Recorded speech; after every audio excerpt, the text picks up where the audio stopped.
আসসালামু আলাইকুম, আমি রিদওয়ান। আমি নারায়ণগঞ্জ থেকে এসেছি এমকে কেয়ার টেকনিকে প্লাম্বিং অ্যান্ড পাইপ ফিটিং এর কাজ শিখতে।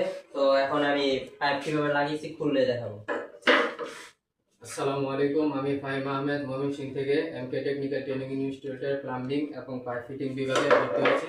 আমি এই ভাইদের সাথে কাজ করছি। আসসালামু আলাইকুম, আমি আসছি কিশোরগঞ্জ থেকে। আমার নাম হলো মোহাম্মদ মুজাহিদ মিয়া। এমকে টেকনিক্যাল সেন্টারে আমি কোর্স করতেছি।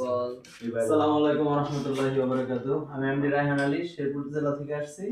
আমি এমকে টেকনিক্যাল এন্ড ট্রেনিং ইনস্টিটিউটে ভর্তি হয়েছি প্লাম্বিং এন্ড পাইপ ফিটিংস এর কাজ শেখার জন্য।